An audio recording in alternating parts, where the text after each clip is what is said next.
السلام علیکم. یاره شاهدانو راته راته ډېر قمقل غوندې سړی ښکاري. یعنې چل مالداره شوې، پیسې دې وګټلې، غریب سړی چې غریبانو پورې ته ګپ لګوې، مذاق ورپورې کوې، فضول خبرې ورپورې کوې، نو زما خیال دی چې یو ایجوکیټډ او یو سمجدار انسان سره دا خبرې خوند نه کوي. ته کله وایي غریب و او کله ورپسې څه وایې، بیا ورپسې مسخرې کوې. نو تاله دا مال چا راکړلی؟ الله راکړلی. نو پکار دا چې سړی د الله شکر ادا کړي.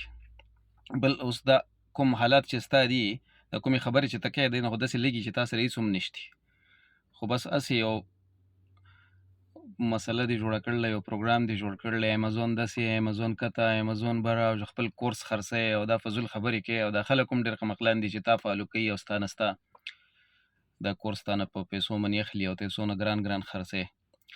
نو زما داسې خیال دی چې دا کومې خبرې چې ته کوې، دا کومې مسخرې چې ته کوې، نو ته یو ډېر کوچر غوندې انسان یې. دا د کوچرو خلکو خبرې. او بیا ته پکې دا شو کوې چې زه د سوات یم. ته خو اړو د سوات یې نه، د سوات ډېر درانه خلک دی او ډېر درانه پښتانه دي او زغملي خلک دی. په پیسو منې هغوی خپل د جامو نه نه راوځي. چې یو سړي سره پیسې ډېرې شوي جو هغه به اوس کم اصل شي ستا شانې. نو ته یو کم اصل انسان یې. او زما دا امید کومه چې انشاءالله که دا ویډیو تا ته چېرته راورسېده نو ته بیا داسې کم اصلې خبرې نه کوې. خو ستا په دې خبرو هم ډېره پروا نشتې، ځکه ستا غوندې کس شي که نه دی په عزت او په بې عزتۍ نه وي.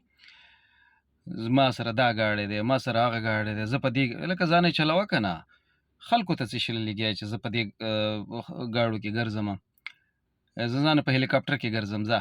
نو هغه مطلب خو دا شو، دا نه شو چې زه به د یو غریب سړي په څټ باندې سورېږم چې ما سره هلیکاپټر دی، ته غریب یې، ته فضول سړی یې، تا سره څه شتی نه.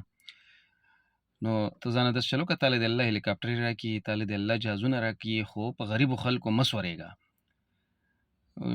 4-5 روپۍ دې څه وګټلې چې ته هم غریب وې نه مخکې؟ دغه په ملیشیا او په سعودي او په دې کې د مزدوریانې کولې، ستا پلار هم غریب و خو ته لاړې. دا ټول خلک دغسې کوي، څوک په یو ځای کې مزدوري کوي، څوک بل ځای کې مزدوري کوي، پیسې وګټي، ځان له کور جوړ کړي، ځان له بنګله جوړه کړي، ځان له ګاډي والي. خو ما داسې څوک نه لیدلی چې په خلکو سورېږي. ستا ویډیو چې اکثر مخې له راشي، ما ته ته ډېر صحیح صنتې سړی ښکارېدې، خو ته ډېر کم اصل یې.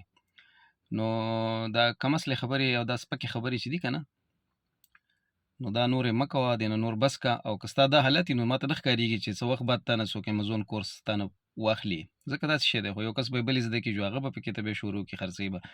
ټیچرز تا نه دي پرېښي.